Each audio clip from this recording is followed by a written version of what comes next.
예레미야 9장 23절에서 26절까지의 말씀으로 자랑하지 말고 자랑하라, 자랑하지 말고 자랑하라라는 제목으로 하나님의 말씀 함께 나누도록 하겠습니다. 여러분, 예배는 아까도 말씀드렸지만 우리의 마음 드리는 거예요. 우리의 마음 분주하면 안 돼요. 지금 다른 생각하시면 안 돼요. 지금 이 자리에 계신 주님만 바라보아야 합니다. 우리 그 마음 점검하고 우리 예배 시작하자고요. 좀 뭔가 분주한 느낌이에요, 마음이. 우리 마음 정돈하고 우리 하나님의 말씀 함께 듣겠습니다. 오늘 설교 목적을 말씀드리겠습니다. 오늘 설교 목적은요, 말씀 그대로 이것은 자랑하지 말고 이것을 자랑해라 라고 말씀하고 계시잖아요. 그래서 우리가 자랑하지 않아야 될 것, 그것을 자랑했다면 우리의 마음을 돌이키고, 또 마땅히 자랑해야 하는데 자랑하지 못했다면 다시 우리의 마음을 하나님 앞에 점검받아 자랑할 만한 것들을 자랑하게 하는데 오늘 설교의 목적이 있습니다. 그러기 위해서는 자랑이 무엇인가에 대한 개념이 바르게 정립되어야 될 것 같아요. 그 자랑이 어떤 자랑이길래 하지 말라고 하시고, 어떤 자랑은 어떤 자랑이길래 하라고 말씀하시는가? 그래서 오늘 말씀을 통해서 그 자랑이 무엇인가에 대한 개념을 바르게 갖게 하는데 설교의 목적이 있습니다. 이 자랑이라는 개념을 이제 설명하려면 결국에는 내가 무엇을 좋아하고 있는가라는 것을 이제 보게 될 거거든요. 무엇을 내가 좋아하고 무엇을 옳게 여기는가, 우리의 마음을 하나님 앞에서 정직하게 점검하는데 오늘 설교의 목적이 있고요. 마지막으로는 오늘 말씀해 보면 하나님을 아는 것, 그리고 정의와 공의를 행하신 하나님을 깨닫는 것, 그것을 자랑하라고 말씀하시면서 그 자랑하는 것을 내가 기뻐한다라고 말씀하고 계시잖아요. 그래서 하나님이 기뻐하시는 일이니까 나 기쁘게 그 일 감당하고 싶어요 라는 열망이 실제되게 하는데 오늘 설교의 목적이 있습니다. 우리가 사랑하는 사람이 기뻐하는 일 하는데 거리낌 없잖아요. 부담스러워하지 않고, 심지어 그 사랑하는 사람이 제주도에 있으면 새벽 비행기 타고 가서라도 그 사랑을 고백하고 누리고 함께하고 싶은 것처럼, 하나님이 기뻐하시는 일이니까, 내 사랑하는 주님께서 기뻐하시는 일이니까 내가 기꺼이 그 일 하고 싶다라는 그 믿음의 열망이 우리의 마음속 깊은 곳에서 솟아나는 은혜, 우리 모두 누리기를 주님의 이름으로 축복합니다. 오늘 말씀을 통해서 우리의 마음을 좀 돌이켰으면 좋겠어요. 어떤 것을 돌이키냐면, 그동안 내가 무엇을 자랑하고 내가 그동안 무엇을 자랑스러워하고 살았는가를 좀 우리 돌이켜 보았으면 좋겠습니다. 내 마음의 상태가 이랬구나. 내가 실제로 주님이 자랑스럽고 주님의 것을 내가 기뻐하고 그것을 자랑하며 살았던 것이 아니라 실제 주님이 아닌 다른 것들 자랑하며 살았구나. 그래서 돌이켜야 되겠구나. 그래서 돌이켜서 정말 주님을 자랑하고 사는 인생 되기를, 우리 그런 일상을 살아내는 우리 모두 되기를 주님의 이름으로 축복합니다. 그러기 위해서 우리가 기도해야만 하거든요. 정말 주님 그렇게 살고 싶다고, 그렇게 되기를 원한다고 우리 기도 시작했으면 좋겠습니다. 정말 그렇게 사는 은혜 우리 모두 함께 누렸으면 좋겠습니다. 예레미야 24장에 보면 예레미야가 이제 하나님의 소명을 받고 하나님의 부르심을 받고 하나님의 거룩한 말씀을 대언한 이제 선지자로, 예언자로 이제 부르심을 받잖아요. 그렇게 부르심을 받은 예레미야가 예레미야 24장에 보면 이제 한 가지 환상을 보게 돼요. 어떤 환상을 보게 되냐면, 이제 성전 앞에 이제 무화과 광주리가 두 개가 탁 놓여져 있는 걸 봐요. 이 광주리 안에를 보니까 하나에는 좋은 무화과 열매가 담겨 있고, 또 다른 하나에는 먹지도 못할, 쓰지도 못할 나쁜 무화과가 담겨 있는 그 환상을 보게 됩니다. 이제 이 무화과가 담겨 있는 이 광주리는, 두 개의 광주리는 이제 이스라엘 백성을 상징하잖아요. 여러분, 제가 질문을 해볼 테니까 여러분 한번 생각해 보셔요. 이제 예레미야가 활동했던 그 시기는 이제 남유다의 멸망을 이제 앞두고 있는 상황이니까, 그리고 예레미야를 통해서 70년의 포로 생활을 예언하고 있으니까, 이제 하나님의 뜻대로 이루어지기 때문에 이스라엘 백성이 바벨론에 의해서 포로가 되어서 붙잡힌 바 되어서 이제 바벨론으로 끌려가 70년을 살아야 되는 일이 이제 일어나거든요. 그렇게 끌려가는 이스라엘 백성들이 여러분 좋은 무화과일까요? 나쁜 무화과일까요? 아니면 그렇게 끌려가고 남은 사람들은 이제 예루살렘에 살지 않겠습니까? 남아 있는 사람들. 그 남아 있는 사람들, 그 사람들이 좋은 무화과일까요? 나쁜 무화과일까요? 예를 들어 이제 우리 일제 시대 때 일제가 우리나라의 국권을 찬탈하고 우리나라의 모든 것을 다 지배했잖아요. 사람들을 끌고 일본에 데리고 가요. 그래서 가족들과 생이별을 하고 자기가 살았던 삶의 터전을 빼앗기고 그래서 일본 사람들에 의해서 착취당하는 그 이제 고달픈 인생을 끌려가서 일본에서 이제 살아야 되잖아요. 여러분 그 사람들이 좋은 무화과의 사람들일까요? 나쁜 무화과의 사람들일까요? 끌려가고 남은 끌려가지 않은 이 땅에 살아가고 있는 사람들이 좋은 무화과일까요? 나쁜 무화과일까요? 좋은 무화과라고 할 수 있어요, 여러분?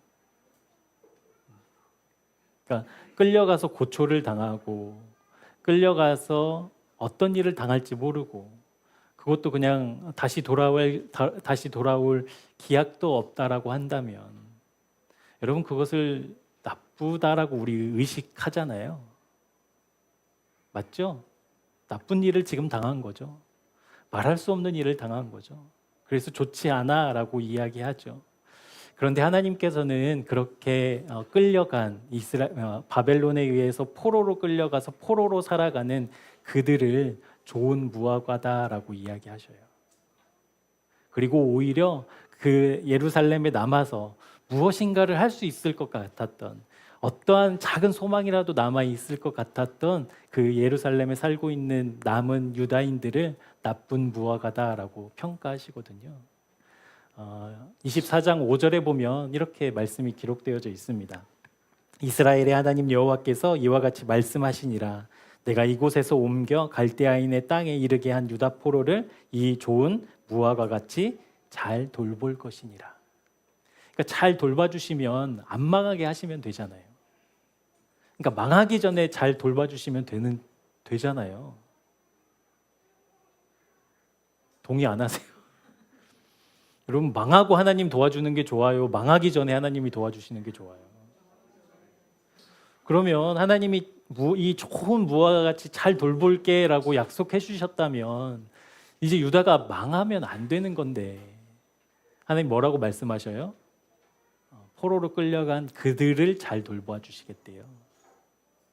그러면 예루살렘에 남아있는 사람들, 유다 땅에 남아있는 사람들은요 8절에 보면 이렇게 기록되어져 있습니다. 여호와께서 이와 같이 말씀하시니라. 내가 유다의 왕 시드기야와 그 고관들과 예루살렘의 남은 자로서 이 땅에 남아있는 자와 애굽 땅에 사는 자들을 나빠서 먹을 수 없는 이 나쁜 무화과 같이 어떻게 했다? 버렸다. 그러니까 예루살렘이 유다가 멸망하는 그 땅에서 소망이라고 한다면 그곳에서 남아서 무엇인가를 감당해야 될 사람이 있어야 할 것 같은데 하나님은 오히려 포로로 끌려가지 않고 이 땅에 남아있는 그들, 그러니까 하나님의 손에 붙들린 바 되지 않은 그들을 나쁜 무화과로 여기셨다라는 거예요. 그러니까 하나님의 판단은, 하나님의 결정은 우리의 생각과 우리의 상상과는 정반대죠. 정반대. 그러니까 나라가 망해서 포로로 끌려가는 그 참담한 현실을 하나님은 좋은 거라고 이야기하고 계시고 그래서 그래도 이 땅에 남아서 무엇인가를 하려고 하는 사람들을 하나님 나쁘다라고 이야기하시니까 여러분 그 기준은 어디에 있어요? 어떤 기준으로 하나님은 우리의 생각과 다르다고 말씀하셔요? 도대체 어떤 기준을 갖고 계시길래? 여러분 이 기준은 바로 하나님의 뜻이기 때문에 그렇습니다. 좀 과격하게 말씀드릴게요. 우리가 생각하고 판단하고 결정하는 것이 아무리 옳다고 하더라도 그것이 하나님의 뜻이 아니면 나쁜 거예요. 아멘? 내가 이렇게 보면 정말 나빠. 이거는 옳지 않아. 안 될 것 같아. 이러면 하나님 아무리 내가 좋게 여겨도 하나님 이러시면 안 돼라고 여겨도 그것이 하나님의 뜻이면 그게 옳은 거예요. 그러니까 기준은 나에게 있어요? 하나님께 있어요? 하나님께 있어요. 그러니까 우리가 갈등하고 있는 지점이 지금 이 지점이잖아요. 나는 옳다고 여겼는데, 나는 맞다고 생각하는데 하나님은 아니라고 하니까 답답하고, 하나님이 때로는 원망스럽기도 하고, 하나님이 때로는 왜 이렇게 나를 힘들게 하시나, 그런 마음도, 한탄의 마음도 있게 된다라는 거예요. 그런데 이 기준은 언제나 하나님이시다는 거예요. 그러니까 믿음이 깊어지면 깊어질수록 나를 내려놓는 게 맞아요. 하나님을 알면 알수록 내 뜻을 굽히는 것이, 그래, 그렇게 하나님의 뜻에 순종하는 것이 맞아요. 왜냐하면 하나님이 기준이시기 때문에 그렇습니다. 여러분, 하나님의 뜻은 바벨론의 포로로 끌려가는 그 70년이 마치 저주처럼, 완전한 멸망처럼, 실패처럼 보였지만 실제 하나님은 그 70년의 시간을 통해서 이스라엘 백성을 새롭게, 새로운 마음으로, 새로운 하나님의 백성들로 전지훈련을 보내셨다라는 것, 우리 믿으시죠? 그 70년이 없었다면 이스라엘의 역사는 이루어지지 않잖아요. 그러니까 전혀 좋다라고 여길 수 없는 그 조건을 하나도 갖추지 못한 그 상황과 일을 통해서 하나님은 하나님의 뜻을 이루어 가신다라는 사실입니다. 여러분, 그래서 우리가 이제 믿음의 기준을 바르게 세워야 되거든요. 어떤 기준을 세워야 되냐면 하나님의 뜻만 선하시다는 것. 하나님의 뜻만 선하시다는 것. 그러니까 사람이 마음으로 자기의 길을 계획할지라도 그 걸음을 누가 인도하셔요? 하나님이. 그러니까 내 뜻이 있어도 누구의 뜻만 이루어져요? 하나님.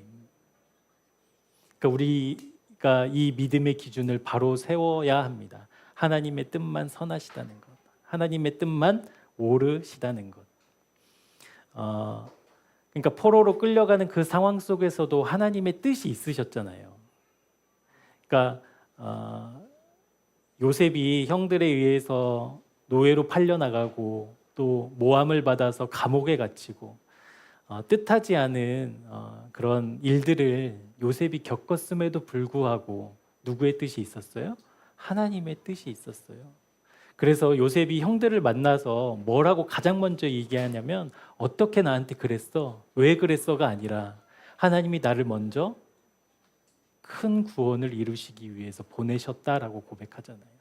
그러니까 상황이 어떠하더라도, 그러니까 상황이 지금 좋으냐 상황이 나쁘냐의 그 상황을 판단하는 것이 우리의 기준이 아니라 이 상황 가운데 누구의 뜻이 있느냐?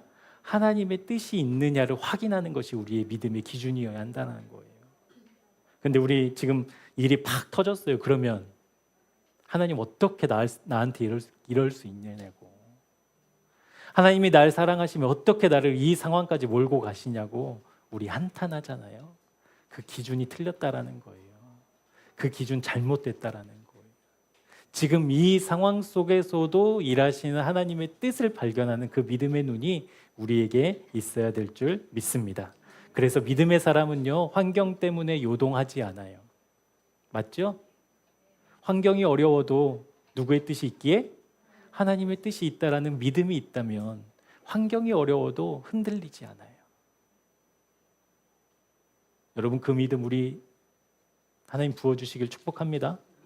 환경 때문에 흔들리는 나 되지 않도록 어떠한 환경 속에서도 주님의 뜻 볼 수 있는 그 믿음의 눈 허락해달라고 우리 기도하는 여러분 되었으면 좋겠습니다. 요셉이 그걸 봤잖아요. 감옥에 갇혀도 나와 함께 하시는 하나님. 모세가 봤잖아요. 광야에서 수많은 사람들이 매일매일 하루가 멀다 하고 와서 불평하고 원망할 때 그럼에도 불구하고 우리를 이끄신 하나님의 손길이 있다라는 것. 모세는 봤잖아요. 우리 그 믿음 갖자고요. 그 믿음 달라고 기도하자고요. 어떠한 환경 속에서도 흔들리지 않는 그 믿음. 하나님의 옳고 하나님의 선하신 그 뜻만이 이루어지기 때문에 어떻게? 환경을 초월해서 문제를 넘어서서 어려움을 뛰어넘어 일하시는 하나님의 뜻이 분명히 있기 때문에 우리 그 주님 붙잡고 환경에 흔들리지 않는 우리 모두 되기를, 그 믿음의 실제를 누리는 우리 모두 되기를 주님의 이름으로 축복합니다. 그러니까 하나님의 뜻이 기준이에요, 기준. 그래서 우리가 이런 말씀을 볼 때도 잘 봐야 돼요. 여러분 이 말씀 너무 좋아하실 텐데 우리 빌립보서 4장 6절 7절 말씀 함께 합독하도록 하겠습니다. 시작.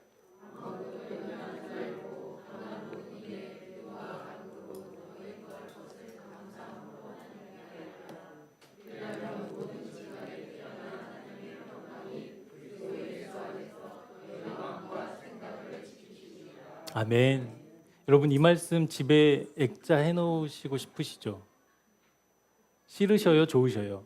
만약에 제가 선물해드린다면, 액자, 이 말씀을 액자로 해서 선물해드린다면 좋으시죠?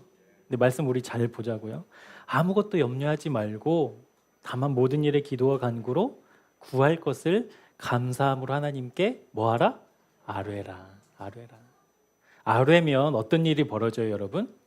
모든 지각에 뛰어난 하나님의 평강이 우리의 마음과 생각을 지키신다.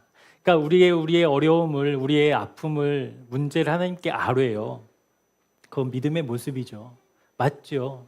믿음의 사람이라고 한다면 어려움 당할 때 하나님께 아뢰는 것이 맞죠.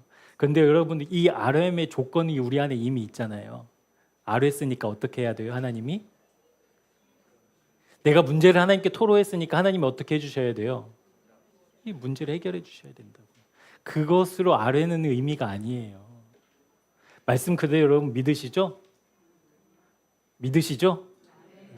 하나님이 아뢰라 그러면 내가 문제를 해결해 줄게 그 말씀이 아니라니까요. 여러분 우리가 우리의 문제를 하나님께 아뢰었어요. 그러면 일어나는 일이 뭐냐면 그것을 응답해 주셔서 이 문제를 해결해 주신 하나님이 아니라 우리가 우리의 문제를 아뢰면 내 이 아뢰음을 들으시는 하나님이 실제된다라는 의미예요. 그 하나님이 실제되셨기 때문에 온 세상을 태초로부터 나를 구원하시고 사랑하시기로 작정하신 그 하나님이 실제되셨기 때문에 그 실제된 하나님이 나의 아뢰음을 들어주시는 분이시기 때문에 이제는 무엇이 문제냐면 문제가 해결되는 게 문제가 아니라니까요. 그 하나님이 내 이야기를, 나의 아뢰음을, 나의 한탄을 듣고 계시는구나 라는 것이 실제될 때에만 우리의 마음과 생각이 지켜진다. 그러니까 아뢰었어요. 문제를 아뢰고 하나님이 그 문제를 해결해 주셔서 내 마음이 흔들리지 않는 그런 개념이 아니라니까요. 그런 말씀이 아니에요. 아뢰는데 그 문제는 여전히 있어요, 없어요? 있어요. 상황은 풀려요, 안 풀려요? 풀릴 수도 있고 안 풀릴 수도 있지만 안 풀리는 경우가 많죠. 지금 내가 어떤 문제 때문에 하나님께 아뢰고 있는 그 상황에서 그 아뢰음은 이 문제를 해결하기 위한 전제 조건이 아니라 나의 마음의 아픔을, 현실을 전능하신 하나님이 듣고 계시는구나라는 믿음의 실제 때문에 우리의 마음과 생각이 지켜진다라는 거예요. 아멘. 그런데 우리가 이 말씀을 오해하면 내 마음과 생각을 지켜주시기 위해서 문제를 해결해 주신 하나님으로 생각하는데 그러지 않다는 거예요. 우리의 아뢰음을, 우리의 신음을, 우리의 슬픔을, 울음을 들어주시는 우리를 사랑하신 하나님이 실제된다라는 것. 여러분 예레미야가 하나님의 말씀을 대언했어요. 예언했어요. 그러니까 하나님으로부터 받은 말씀을 이스라엘 백성에게, 유다 백성에게 선포하는 일을 했다고요. 그런데 유다 백성들 사이에서도 어떤 오해가 있었냐면 우리가 누구의 백성이다? 하나님의 백성이다. 우리 선민이다. 하나님이 선택하셨다. 그러니까 우리가 망할 수 있다, 없다? 망할 수 있다, 없다? 없다라는 믿음이 있었다고요. 믿음이. 그러니까 우리는 절대 망할 수 없는 백성이다. 우리의 왕은 하나님이시기에 그 하나님이 전지전능하시기에 우리에게 실패는 있을 수 없다라는 오해가 있었다고요. 근데 예레미야가 하나님으로부터 받은 말씀은 뭐예요? 너희들 망하는 것이 하나님의 뜻이다라고 이야기하고 있는 거예요. 철저하게 하나님께서 망하게 하셔서 다시 바벨론에서부터 70년을 통해 다시 회복시킬 하나님을 기대하고 소망해라. 그래서 바벨론이 이제 앞으로 쳐들어와서 예루살렘 성을 무너뜨리고 완전히 우리나라를 무너뜨린 다음에 우리를 포로로 끌려갈 때 못 끌려가겠다고, 이 땅에 남아있겠다고 하지 말고 포로로 끌려가서 그곳에서의 70년의 연단의 시간을 보내고 다시 하나님이 회복시키실 것이다 라고 이야기하고 있으니, 여러분 이 예레미야의 예언을 유다 백성들이 어떻게 들었을까요? 우리는 안 망한다고 믿었는데 망한다라고 하니까 좀 감이 안 오시는 것 같아서, 우리 이제 학생들 중에 이제 서울대 입학했어. 축하할 일인데 목사님들이 딱 신방 와가지고 고난의 길입니다. 망하는 길입니다, 이 길. 막 그러면 여러분 어떻게 하시겠어요? 그 교회 다녀요, 안 다녀요? 다녀요, 안 다녀요? 이스라엘 백성이 지금 그 상태라니까요. 우리는 안 망한다고 철저히 믿고 있었는데 어느 날 갑자기 예레미야가 나타나서 망해야 된다, 그것이 하나님의 뜻이다라고 얘기하고 있으니, 그래서 심지어 예레미야를 여러분 쭉 읽어보시면 예레미야가 예언할 때 거짓 선지자들이 그렇게 따라다녀서 이거 거짓말이다, 하나님은 우리를 승리하게 하실 거야, 우리를 감히 넘볼 수 없어, 뭐 이런 이야기하고 예레미야를 치고 예레미야에게 하나님의 말씀이랍시고 또 떠들면 너 죽여라는 살해 협박까지도 받아요. 그런 상황 가운데 있었던 것입니다. 그러면 여러분, 예레미야가 실제 하나님의 말씀을 받아서 유다 백성들에게 지금 말하고 있는 거예요. 예언하고 있는 거잖아요. 대언하고 있는 건데 왜 이스라엘 백성은 예레미야의 그 말을 듣지 않았을까요? 그게 이제 자랑의 개념이거든요. 자랑. 그러니까 예레미야의 말에 유다 백성들이 귀 기울이지 않았던 것은 유다 백성들이 지금 믿고 있는 무언가가 있었다라는 거잖아요. 망할 수 없어라고 하는, 너의 말이 틀렸어라고 하는 그들 안에 무엇인가 자랑거리가 있었다라는 거예요. 그래서 예레미야의 말을 듣지 않았던 거예요. 그것이 무엇이냐면, 어떤 자랑거리냐면 우리 본문 23절에 나와 있는 말씀 우리 같이 한번 읽어보도록 하겠습니다. 시작.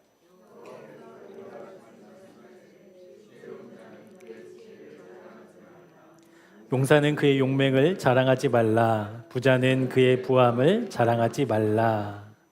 그러니까 하나님이 자랑하지 말라라고 했으니까 그 자랑하지 말라는 내용이 뭐예요? 지혜, 용맹함, 그리고 부유함, 이거 자랑하지 말라는 거예요. 그러니까 이스라엘 백성이 지금 예레미야가 그렇게 대언하고 있을 때 마음에 무엇을 자랑거리로 삼고 있었던 거예요? 이 세 가지를 자랑거리로 삼고 있었던 거예요. 이것을 믿을만 하다고 여겼던 거예요. 여러분, 자랑이 무엇이길래 하나님께서 자랑하지 말라라고 말씀하고 계실까요? 여러분, 자랑이 뭐예요? 내가 가지고 있는 무엇인가를 감추는 거예요? 드러내는 거예요? 드러내는 욕구잖아요.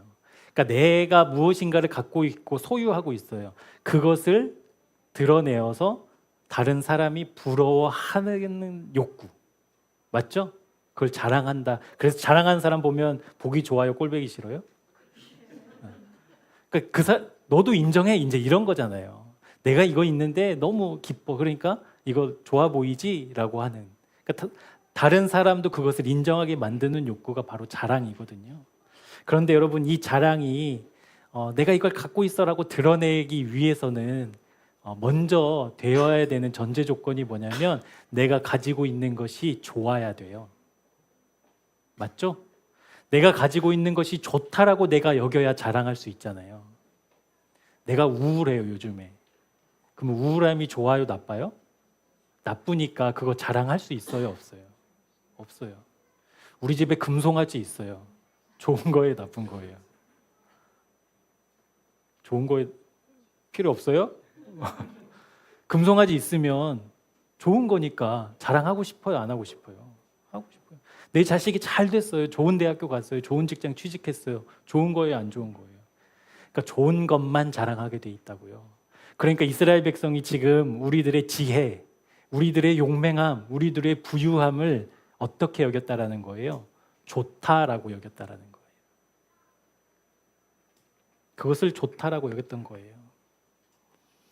그러니까 이스라엘 백성들이 지금 마음속에 가지고 있었던 좋음, 상황을 보고 냉철하게 판단하는 그 지혜가 있는 것, 그것이 좋다. 상황이, 환경이 지금은 우리가 조금 위축되어 있고 외세의 침략을 받고 있는 상황이지만 그럼에도 불구하고 이 상황을 돌파할 수 있는 용맹함, 그 힘, 그것을 좋다라고 여겼다라는 거예요. 그리고 내가 용맹하지 못하고 지혜롭지 못할 때 무엇이 그것을 대체할 수 있어요? 돈. 여러분, 돈으로 지혜로운 사람 고용하면 그 지혜 내가 쓸 수 있잖아요. 힘 있는 사람 고용하면 내가 쓸 수 있잖아요. 그 부유함이 좋다라고 여기고 있었다라는 거예요. 그래서 그 이스라엘 백성들에게 이 좋음이 있으니까 하나님의 말씀이 좋아요, 안 좋아요? 안 좋아요. 그러니까 내 마음의 최고의 좋음이 자랑이라는 거예요. 이 최고의 마음의 자랑이 하나님이 아니면 하나님의 말씀이 들리지 않는다. 여러분, 지금 이스라엘 백성이 지혜 자랑하고 있고 용맹함을 자랑하고 있고 부유함을 자랑하고 있잖아요. 여러분, 이거 세 가지면 하나님 없어도 살 수 있죠? 내 지혜가 있어요. 그리고 추진력이 있어요. 힘이 있어요. 근데 그것만 가져도 대단한데 돈도 많아. 하나님 없어도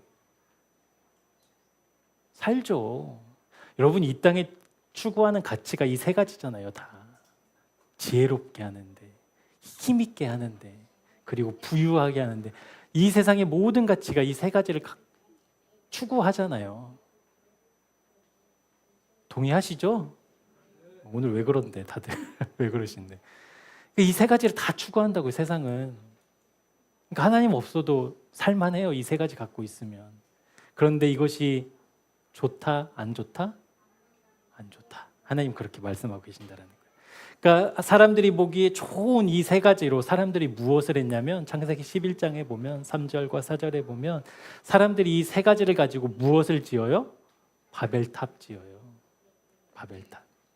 바벨탑을 지은 이유가 있잖아요. 우리가 하나님처럼 높아지고 싶은, 하나님처럼 명성을 얻고 싶은 그 욕구를, 지혜를, 힘을, 부유함을 가지고 세웠다라는 거예요. 그러니까 사람들의 역사, 인류의 역사는 우리가 생각하는 좋은 것으로 좋게 쓴 게 아니라 실제로 하나님을 대적하며 살았다라는 거예요. 그런데 하나님께서는 이것들이 자랑거리가 될 수 없다라고 말씀하시잖아요. 그래서 오늘 말씀에 보면 자랑하지 말라라고 말씀하고 계시잖아요. 왜 자랑하지 말라라고 말씀하시냐면, 여러분, 자랑은 아까 뭐라고 했어요? 최고의 좋음이라고 했잖아요. 그럼 하나님이 자랑하지 말라, 자랑거리가 아니야 라고 한다면 이것이 최고의 좋음이 아니라는 의미예요. 누구의 기준에 따라? 하나님의 기준에 따라. 하나님은 이것을 최고의 좋음이라고 여기시지 않는다라는 거예요. 우리들 눈에는 좋아 보이고 힘이 있어 보이고 능력이 있어 보이지만 모든 것의 주인 되시는 하나님께서는 이것이 최고의 좋음이 될 수 없다라고 말씀하고 계십니다. 우리 24절 말씀 우리 함께 같이 읽어보도록 하겠습니다. 시작. 자랑하는 자는 이것으로 자랑할지니 곧 명철하여 나를 아는 것과 나 여호와는 사랑과 정의와 공의를 땅에 행하는 자인 줄 깨닫는 것이라. 나는 이 일을 기뻐하노라. 여호와의 말씀이니라. 아멘. 그러니까 자랑할 만한 것들을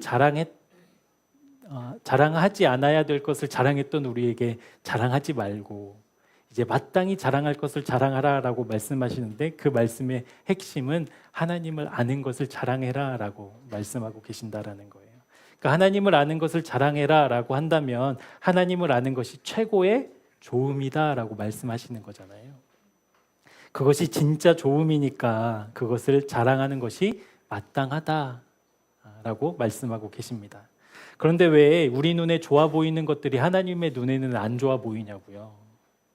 우리가 좋아하는 것을 하나님이 좋아하시면 참 행복할 텐데, 그렇죠? 그렇죠?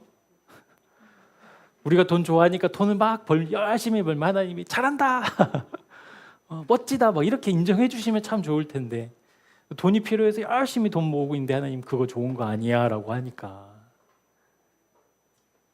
그 이유가 무엇이냐면, 우리 한번 말씀 눈으로 한번 보시겠어요? 25절, 26절. 하나님이 이제 심판을 하시는데 그 심판의 기준이 이제 할례예요, 할례. 할례를 받든 백성이나 할례를 받지 못한 백성이나 하나님이 다 벌하실 것인데 그 하나님의 심판 안에는 누가 들어있냐면 이스라엘 백성도 들어있어요. 그 이스라엘 백성은 틀림없이 할례를 받은 민족인데 왜 그들을 하나님 심판하시냐? 마지막 26절 끝에 보면 이렇게 말씀하고 계십니다. 이스라엘은 마음에 할례를 받지 못했기 때문이다라고. 그러니까 육체의 할례를 받지 않은 것도 하나님의 심판의 기준이지만 우리 육체의 할례를 받았음에도 불구하고 실제 마음의 할례를 받지 못한 사람들도 똑같이 심판의 대상이라고 말씀하시는 거예요. 그러니까 마음의 할례를 받지 않아서라는 그 말이 어떤 의미이냐면 여러분 지혜와 힘과 물질의 자랑거리인 세상에서 우리가 살아가고 있는데 근데 그 자랑거리가 좋음이기 때문에 어디에 있어요? 우리 마음에 있다라는 거예요. 내가 마음에 좋게 여기면 그것이 자랑하게 되잖아요. 그러니까 내 눈에 보기에 좋은 그것들이 내 마음에 있는 그 상태를 마음에 할례받지 못한 상태라고 말씀하고 계신다라는 거예요. 여러분 깨끗함의 정의 기억하셔요? 우리 이선생 목사님 오셔서 말씀해 주셨을 때 깨끗함. 여러분 깨끗함이 뭐예요? 있어야 할 자리에 있는 것. 맞죠? 제가 이 물 먹는데 이 물에다가 누가 간장 타면 깨끗한 거예요? 더러운 거예요? 더러운 거죠. 근데 간장은 더러워요? 깨끗해요? 깨끗해요. 선해요. 좋아요. 그거 없으면 맛 없잖아요. 근데 내가 마셔야 될 물에 간장을 타면 있어야 될 자리가 그곳이 아닌데 그곳에 있으면 더러워진다고요. 그러니까 있어야 될 자리에 있는 것이 깨끗한 것인데 우리의 마음이 깨끗해야 하나님이 거하시니까 하나님은 죄도 흠도 없으신 분이시기에 우리의 마음이 더러우면 임하실 수 없잖아요.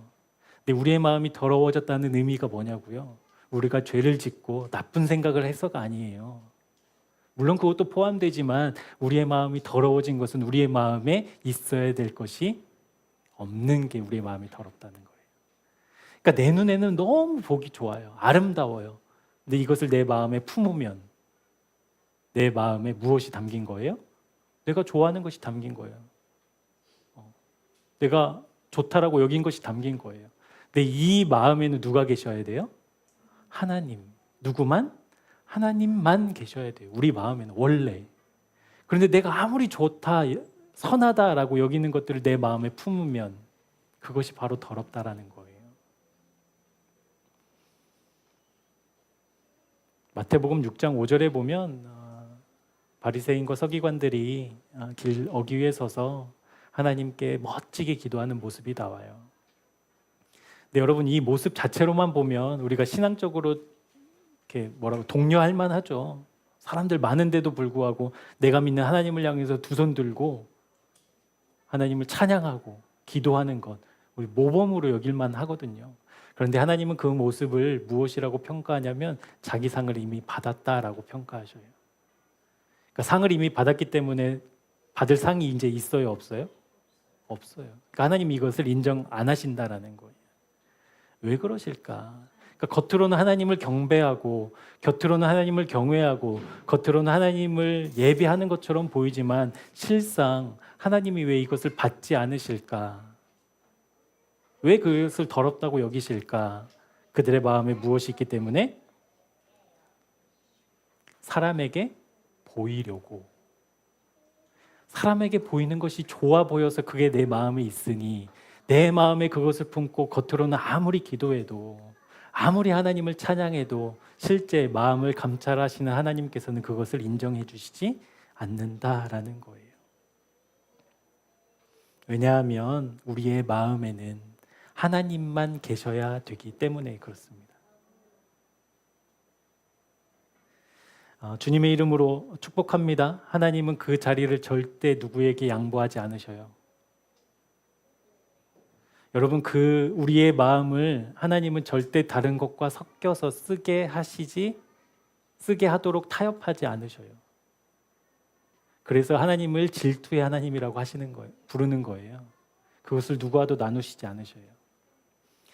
사랑하는 여러분, 주님의 이름으로 깨닫길 축복합니다. 내가 자랑스러워하는 어떤 것들, 그것을 내가 좋다라고 여기는 것을 하나님께서는 실제로 좋게 여기시지 않는다라는 것. 와, 이거 있으면 너무 행복할 것 같아. 근데 실제로는 하나님은 그것이 그렇지 않다라고 말씀하신다라는 것.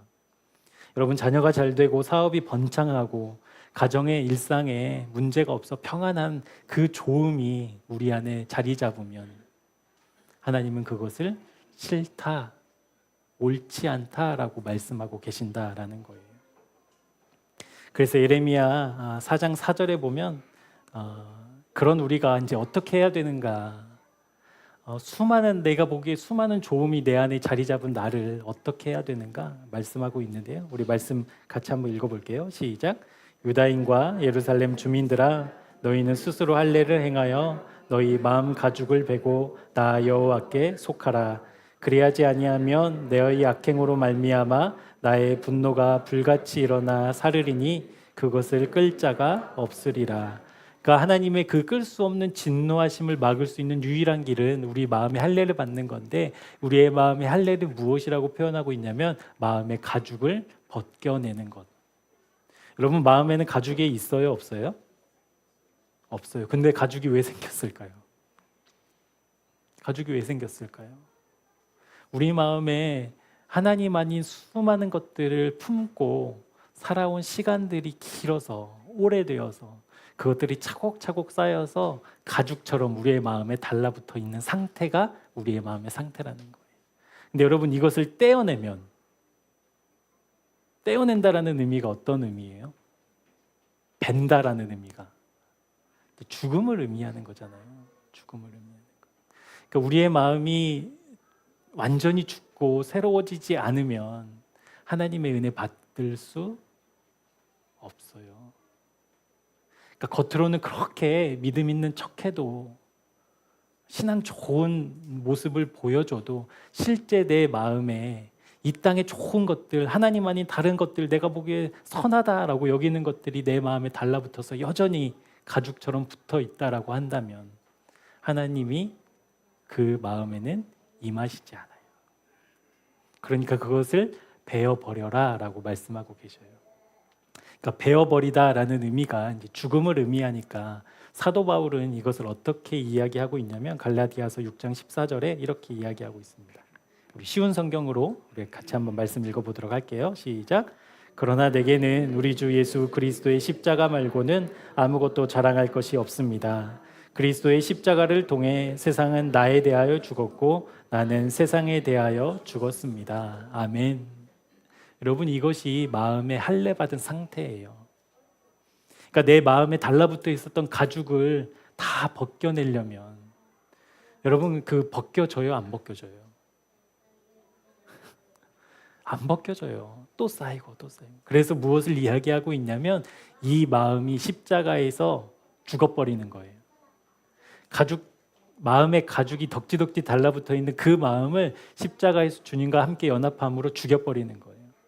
죽으면 끝나요? 죽음 이후에 예수 그리스도의 부활로 우리도 같이 영광스럽게 부활해요.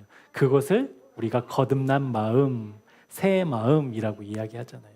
지금 그것을 이야기하고 있거든요. 그러니까 사도 바울은 지금 우리가 객관적으로 봐도 좋음이 많은 사람이었잖아요. 세상적으로 좋음이 참 많은 사람이었는데 그것을 내 마음에 두지 않고 어떻게? 십자가에서 내 마음을 처리하고 못 받고 주님과 연합시켜서 그 마음을 죽이고 온전히 주님만 거하시는 새 마음, 그것을 세상은 나에 대해서, 나는 세상에 대해서 죽었다라고 선언할 수 있는 그 믿음의 상태, 마음의 상태를 지금 말씀하고 있는 것입니다. 예수님은 하나님의 본체셨잖아요. 그러니까 하나님의 능력 그대로를 이 땅 가운데 펼치실 수 있는 분이셨거든요.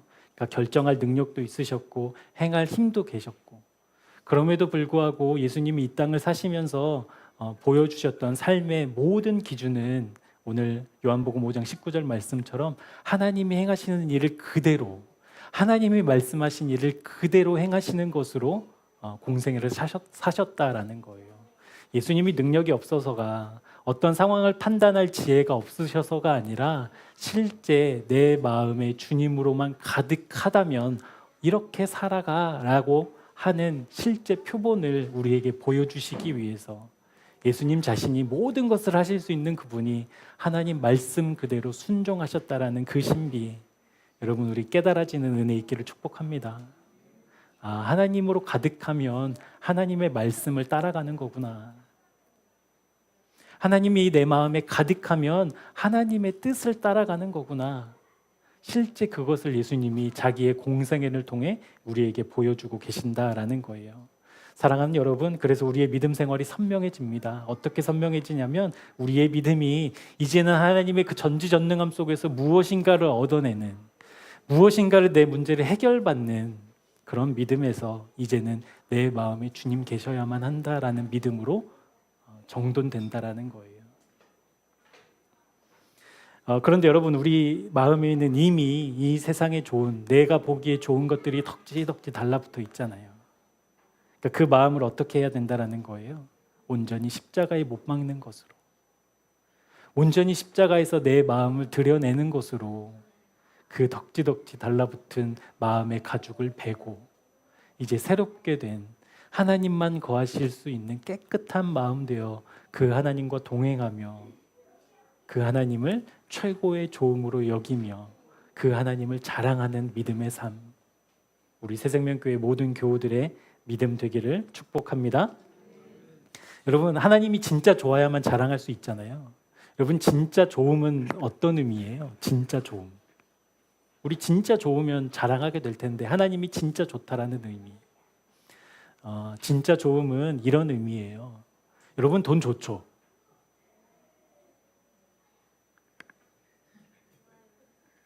성공 좋죠? 잘됨 좋죠? 그런데 여러분, 돈이 진짜 좋음이 안 되는 이유는 돈을 누가 뺏어가거나 내가 돈을 다 써버리면 여전히 돈이 좋아요? 성공해서 좋은데 실패를 경험하면 여전히 성공이 좋아요? 그 개념 좀 이해되세요? 돈이 좋은 거라고 여기지만 돈이 없어지면 돈이 좋아요, 안 좋아요? 돈 때문에 여러분 이제 피곤하잖아요. 돈 더 벌려고, 그 돈 떨어진 돈을 메꿔내려고 밤잠 설쳐가며 노력하고 애쓰잖아요. 근데 여러분 그게 막 와 행복해, 내 재정이 빵꾸 났어, 너무 좋아 그러면서 해요? 울고 불고, 맞죠? 더 이상 돈이 좋은 게 아니라고요. 그러니까 채워지면 좋은 건데 이 채워짐이 사라지면, 그러니까 이스라엘 백성이 여겼던 지혜도 마찬가지거든요. 지혜가 좋아 보이지만 그 지혜가 사그라들면 안 좋아진다는 거예요. 그러니까 진짜 좋음은 어떤 의미냐면 어떠한 환경에도 어떠한 나쁨이 이 좋음에 들어와도 이 좋음이 깨지지 않는 게 진짜 좋음인 거예요. 이해되세요? 내가 자녀가 좋아요. 근데 어떠한 환경 속에서도 이 자녀 좋은 게 바뀌지 않는 게 진짜 좋은 것처럼 하나님이 내 안에 계셔요. 근데 어떠한 환경이라고 하더라도 예레미야가 지금 이스라엘이 망한다라는 그 엄청난 말을 대언해야 되는 상황 속에서도 그것이 하나님의 좋음을 깨뜨릴 수 없을 때만 진짜 좋음이 된다는 것. 그러니까 그 진짜 좋음을 우리가 누리고 우리가 소유하고 우리가 그 진짜 좋음이 실제되기 위해서는 반드시 십자가가 전제되어야 된다는 사실, 우리 잊지 않았으면 좋겠습니다. 말씀을 좀 정리하겠습니다. 여러분, 자랑은 좋음의 드러남이잖아요. 그 좋음은 내 마음속에서 일어나는 일인데 이 마음은 하나님만 거하시려고 창조하신 곳이잖아요. 그러니까 하나님만 계시는 것이 진짜 좋을 때 우리 더 이상 헛된 것을 자랑하지 않고 그 진짜 좋으신 하나님을 자랑할 수 있게 된다라는 것. 하나님을 진짜 좋아하려면 여러분, 우리가 애써서 그게 될 수 있을까요? 나 하나님 좋아하고 싶어요. 노력한다고 될까요? 아니요. 우리의 마음이 십자가에서 온전히 주님과 연합해서 그 마음이 철저하게 죽고 원래 하나님이 창조하신 그 새 마음을 우리에게 부어주실 때 비로소 이 마음의 주인이 하나님이시구나, 이 마음에 주님 계실 때가 진짜 좋은 거구나 라는 것을 깨닫게 된다라는 겁니다. 그래서 사도 바울이 다른 것 자랑할 게 많은 사람이었지만 다른 것 자랑하지 않고 무엇을 자랑해요? 오직 그리스도의 십자가만 자랑하잖아요. 그것이 진짜 좋아졌기 때문에. 여러분, 그 마음 부어주시기를 우리 기도했으면 좋겠습니다. 하나님, 내 마음 다른 것 좋아하지 않고 주님만 좋아하는 새 마음 될 수 있도록 날마다 십자가에서 주님과 연합하기를 소망합니다. 십자가에서 주님과 연합한 그 사실이 현실되기를 소망합니다. 그래서 내 마음 새롭게 되어 이리저리 환경에 치우치지 아니하고 언제나 내 마음의 주인 되시는 그 주님으로 말미암아 날마다 기뻐하고 찬송하고 환경을 뛰어넘는 그 믿음 실제되게 해달라고 우리 기도하는 우리 모두가 되었으면 좋겠습니다. 그러기 위해서 여러분, 우리가 경계해야 될 것이 있어요. 그러니까 지금 말씀 들었을 때는 그게 맞지라고 하지만 실제 우리 일상으로 돌아가서는 그 마음이 점점 사그라들잖아요. 하나님만 좋은 것이 맞는 거라고 여기지만 실제 내가 바쁘고 분주하면 그 마음 잃어버리잖아요. 그러니까 그 마음 사그러들지 않도록 우리 늘 우리의 마음을 점검하셔야 돼요. 그래서 우리 아침마다 말씀 카드 나가잖아요. 점심에 또 잠언 묵상 나가고 저녁에 말씀 기도하고 그 시간을 가볍게 여기시면 안 돼요. 그냥 한번 훅 훑어보고 그렇구나 라고 여기시면 안 돼요. 우리의 마음이 주님만 거하셔야 된다는 그 마음 사그라지지 않기 위해서 그 말씀 붙잡고 기도하시고 시간을 내셔서 마음 담아 주님께 기도하셔서 우리의 마음이 주님을 원한다고, 진짜 좋음이 실제되기를 원한다고 고백하는 그 간절한 마음이 사그라지지 않도록 우리의 일상을 정돈하며 실제 주님을 자랑하는 한 주 되기를 주님의 이름으로 축복합니다. 기도하겠습니다. 하나님, 우리 마음에 주님만 주인 되심을 말씀해 주셨습니다. 이제 아는 것으로 멈추지 말고 실제되게 하여 주옵소서. 하나님 아닌 다른 것을 좋다고 여기며 마음에 품고 살았던 삶을 돌이키라고 말씀하셨습니다. 믿음으로 순종하기 원합니다. 내 마음에 주님만 좋음 되게 하여 주옵소서. 하나님의 좋음이 사그러지지 않도록, 줄어들지 않도록 날마다 주님을 경외하는 믿음 허락해 주옵소서. 돈이 줄어들면 밤잠 줄여가며 고민하고 대안을 마련하고 해결하려고 애쓰는 우리들입니다. 그 마음을 돌이켜 주님 줄어들까 봐 날마다 십자가 붙드는 참 믿음 우리 마음에 부어 주옵소서. 내 마음에 주님만 계셔야 합니다. 내 마음의 품은 주님 아닌 다른 것들을 십자가에서 날마다 처리하고 내 마음에 주님 계심을 자랑하는 우리의 일상 되게 하여 주옵소서. 예수 그리스도의 이름으로 기도합니다. 아멘. 자랑은 좋음의 드러남이라고 하셨습니다. 진짜 좋을수록 그것을 자랑합니다. 하나님 아닌 다른 것을 좋다고 여기고 그것을 자랑하는 일을 멈추라고 말씀해 주셨습니다. 믿음으로 주님의 말씀을 받습니다. 하나님 아닌 다른 것을 좋아하고 추구하며 따랐던 우리의 욕구를, 우리의 마음을 십자가에 못 박습니다. 십자가에서 주님과 연합하여 온전한 죽음과 완전한 부활로 우리 마음을 새롭게 하시는 놀라운 은혜가 실제되게 하여 주셔서 주님만 자랑하는 삶이 시작되게 하여 주옵소서. 진짜 좋음은 그 어떤 나쁨이 와도 변하지 않습니다. 우리 마음에 거하시는 주님의 진짜 좋음을 실제 누림으로 어떤 상황에서도 낙심과 절망과 염려가 아니라 하나님을 찬양하고 기뻐하는 새생명교회 교우들 되도록 인도해 주옵소서. 준비한 예물을 하나님께 드립니다. 드린 손길들마다 하나님의 좋음을 부으셔서 물질에 사로잡힌 우리의 마음이 아닌 하나님께 사로잡혀 이 물질을 통해 행하실 주님의 뜻과 사역을 기대하오니 주여 이 예물을 주님의 뜻대로 사용하여 주옵소서. 주님의 아름다운 도구 되어 주님의 사랑, 주님의 구원, 주님의 뜻 나타나게 하여 주옵소서. 이제는 우리 구주 예수 그리스도의 은혜와 하나님 아버지의 측량 못할 사랑하심과 그 뜻과 계획을 차질 없이 이루시는 성령님의 역사가 오늘 주님의 좋음을 깨닫기 원하고 온통 내 마음에 주님 계심을 확인하며 날마다 주님 자랑하기를 소망하는 주님의 백성들에게 지금부터 영원토록 함께 하옵시기를 간절히 축원하옵나이다. 아멘.